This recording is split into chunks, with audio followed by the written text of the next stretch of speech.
Is the world gonna end December 21st, 2020? Probably not. I know, people online acting like the world is gonna be over on December 21st. They say it's gonna be the great solar flash. The event. The event. You know, I've been doing a lot of research about cults for my YouTube. Yeah, sure. I was gonna be doing this cult research anyway, to be perfectly honest with you. I'm just fascinated by cults and how these things get started, especially in the online sphere. So I'm online, doing what I do, and I come across this theory, this great solar flash theory, that on December 21st, the sun is going to emit a massive solar flare and everything is going to be shut down. It's going to go through the earth and we are going to be awakened or we are going to be killed. I'm not sure. Things are different depending. So how did this all get started? There seems to be a desire in many humans, say most humans, maybe it's because we're self-centered, I don't know, to think that we are going to live to see the end of the world because we will die. And so when our ego dies, it's hard for us to envision a world without us because we are our own world. So our own deaths are in a way the end of the world for us. And so a lot of people believe, secretly wish for the whole world to come to an end in their lifetime. So they're not the only mortal ones. Like, if I'm gonna go, I'm taking everyone else with me.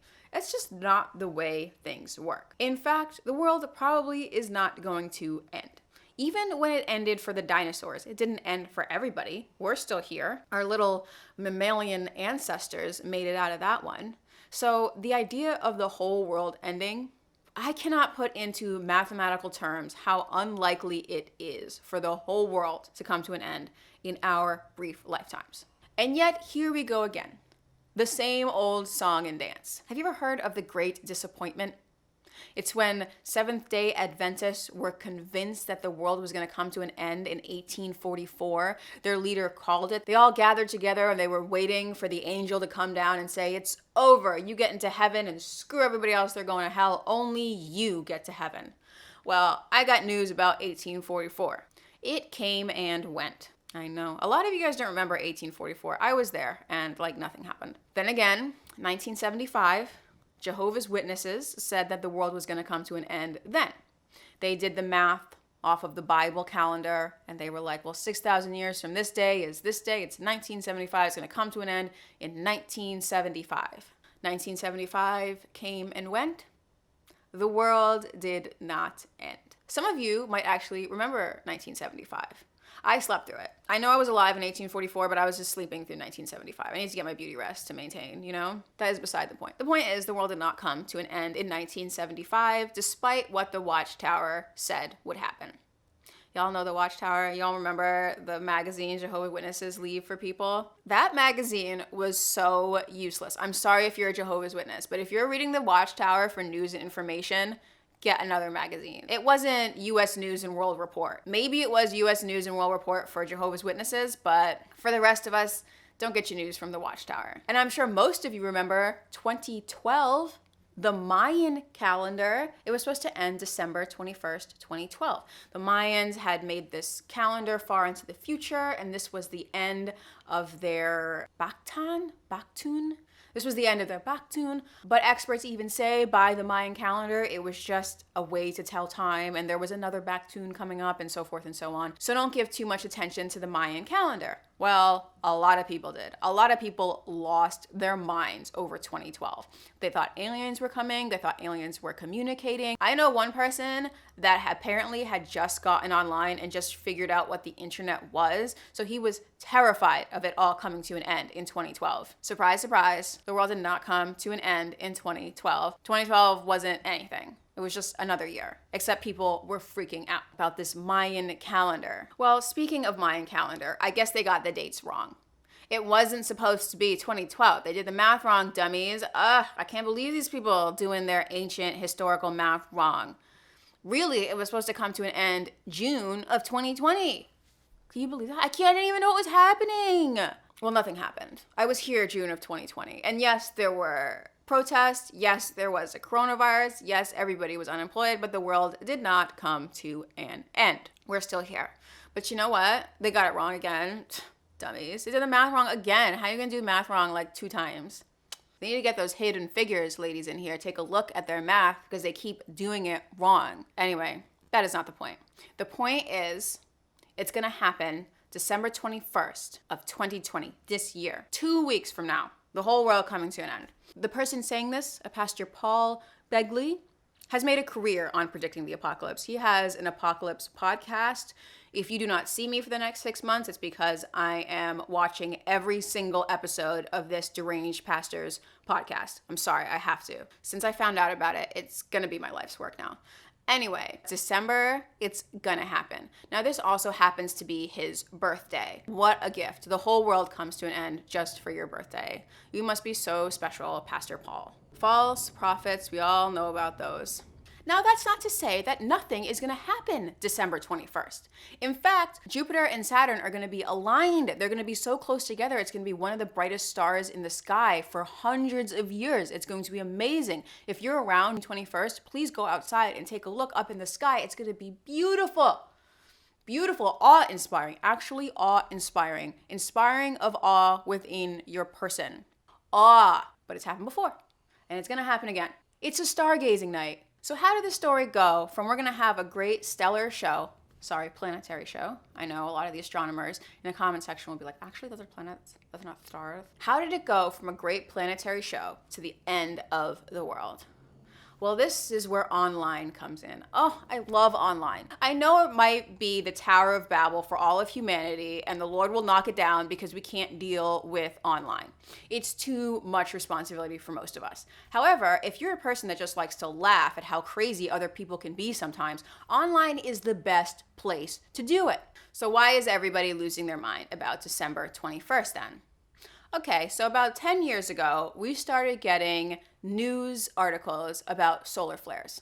We started getting them because scientists were putting out papers about solar activity, space weather. Now, there's always space weather. Earth is not the only place with weather. There's weather in space too. The sun has weather. It has ups and downs and active periods and lulls. We're kind of in a lull right now, but whether we're in a lull or not has no effect on new age thinking. So about 10 years ago, we started seeing more articles about space weather and solar flares. Really fascinating because there was an event called the Carrington event about 100 years ago that wiped out telegraph lines and set fires. It was really a major event, and that was because of a solar flare. There was another one about 22 years ago in Quebec, and it knocked out the Quebec power grid for about 9 hours. It wasn't doomsday, but it did have an effect. And that's because our power grid was not capable of dealing with the solar radiation coming at the Earth.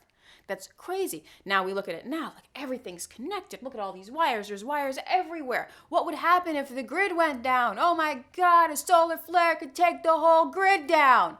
Well, not anymore. The grid is actually much smarter now. So not only would we get advanced notice so that the operators could shut down the grid, there are actually fail-safes in place to make sure that the whole grid doesn't go down. Now, worst comes to worst, we might be without power for 9 hours. So yeah, that's kind of the apocalypse. Not having internet for a few minutes is really annoying, but I don't know if it would literally be the apocalypse. Maybe for an American teenager, they would actually think, this is literally the apocalypse. Literally, it's the apocalypse. It's not. Basically what happened is what always happens in press, that these scientists put out these papers. The press can't really understand them, and they need to take a sensationalist view. They need to sell. They need clicks. They need you to buy the newspaper or buy the magazine or whatever. So there was sort of this fear-mongering, like, oh my God, there's going to be a solar flare. It's going to take out the grid. It's going to take out the grid. We had fear-mongering about asteroids, which is a legitimate thing we can't do anything about. If you're going to fear-monger, press, please fear-monger about asteroids. A solar flare, we'd be fine. It's all right, we'd be fine. Actually, I'm going to link a video about why we would be fine. I am not an engineer. I appreciate engineers and electricians and all of these people. I am not one, so I'm going to link a video explaining as to why we will be absolutely fine if we get hit by another Carrington event. But don't worry about it. It was just press fear-mongering for a bit. So, new age people. Oh my God. I love New Age people. Can I just say, I think they are hilarious. New Age people make the whole internet for me. These people are wonderful. Now, if you're a New Age person, I'm sorry, but I'm about to read you so badly right now. They're not the scientist types. I have met very few scientist types who are also super New Age. And that's because a lot of these New Age claims, entertaining as they are, don't hold up to scientific scrutiny. So of course, the New Age people got their hands on some third, fourth hand sources about the solar flare. And now it's become the event, the solar event. And it's going to, depending on who you ask, wipe out the grid and bring us back to a simpler time. Or it's going to infuse us with this powerful energy from the galactic core and the sun. It's very complicated what they think is going to happen on December 21st, because they sort of feed on each other. You see, one New Age guru will say something, and then another New Age guru will reference that, and then a third New Age guru will reference that, and then it will just become fact in the New Age community. Aaron Doughty was touting the event as far back as last year. I think that Aaron Doughty actually got his hands on some scientific papers because he puts the Great Solar Event to be between 2025 and 2030, when the sun will be in an active phase. So it makes a lot more sense for us to get hit by a solar flare during that time than it does right now. Basically, according to Aaron Doughty, the event will take us all into 5D. We're now in 3D or 4D, 4 dimensions if you count time. So there's length, width, height, and then you have time. But we're gonna go to 5D, and that other D is going to be, I'm not sure what that fifth D is. I highly recommend that you check out Direct Current's meditation on how to get to 5D, because I don't wanna see you get stuck in 4D or 3D. Now, from Aaron Doughty, Infinite Waters, who I adore. I will not have anyone speak ill of Infinite Waters in my presence. This man is so entertaining. He is the perfect online guru. I don't know if he's necessarily a cult leader. We'll see. I'm gonna do a video on the difference between a church and a cult, and you can tell me whether or not Infinite Waters is a cult leader. I don't think he is just yet, because I don't see him corrupting his followers. Although I do see he's got a bit of a messianic complex. A lot of these online gurus have messianic complexes, and a lot of YouTubers do too. It's like you really have a messiah complex and you do a YouTube channel about guns. Boy, you are not the messiah. Knock it off.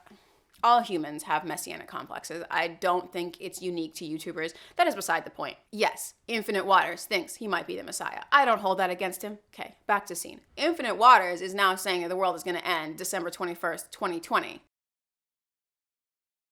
Michael Love has been channeling Pleiadians. The Pleiadians have been speaking directly to Michael Love and telling him that the great event is coming December 21st, 2020. Now, he's been channeling the Pleiadians for a minute. For those of you who don't know about channeling aliens, I gotta say this with a straight face. The Pleiadians are an extraterrestrial race who is trying to help man. They're the good aliens. Michael Love has been channeling the Pleiadians through the Pleiadian Light Forces transmissions, which, if you don't know, which I don't know why you don't know, is kind of like the AP for hippies. It's fresh off the presses. Now, anybody who is anybody is channeling a Pleiadian right now. So if you are not channeling one, that's probably because you're a nobody. You probably don't have that many Instagram followers. I feel bad for you. They don't even want to talk to you. That's not a judgment on you or your family, but he's obviously better than you because they're talking to him and not you, right? That is beside the point. Anyway, the Pleiadians are saying that the event is going to happen December 21st, and it's going to be when we all ascend into 5D if we do the meditation properly. And they have put out a meditation that we can all do at the same time. So it'll be like 10:22 in Los Angeles and 1:22 in New York. And so we're all doing this meditation at the same time so that we can ascend. Now, as we all know, aliens always have our best interests in mind. So we should all get together and do this meditation on December 21st at the same time. I mean, what can it hurt? I'm kidding. Now, if I were super cynical, I would be like, how do you know you're talking to a Pleiadian? How do you know it's not a demon? Now, if I were super cynical, I'd be like, you're not channeling anybody. You're just so full of it. I can't believe it. But if I were like cynical, but on YouTube too much, I'd be like, you're channeling a demon. You're not talking to a Pleiadian right now. That is beside the point. The point is, if you want to meditate on December 21st, go ahead and do it. If you want to go out and you want to stargaze on December 21st and see this beautiful light show that the heavens are offering us, please do that. Don't worry, the world is not coming to an end. Here's the thing about these New Age predictions, is that the way they say it, there's no way they can be proven wrong. Like some of us are going to go to 5D and some of us are going to stay in 3D. How do you know? How do we know if this happens? Huh? What's it going to look different? So there's no way to prove them wrong. This is way better than when in 1844, this Miller guy said the world was going to end, because the world didn't end and it's called the Great Disappointment and everyone knows he's foolish. But this, you don't know if some people ascended to 5D because it's all supposed to look the same. So maybe you will. Why not? If you're the type to do meditation or prayer, you will personally ascend, and I'm not going to stop you from doing it, of course. But there's no way to disprove this theory the way it stands now, that we're just going to ascend and be overcome with love. I pray we are overcome with love. Our species needs a dose of love right now. Subscribe.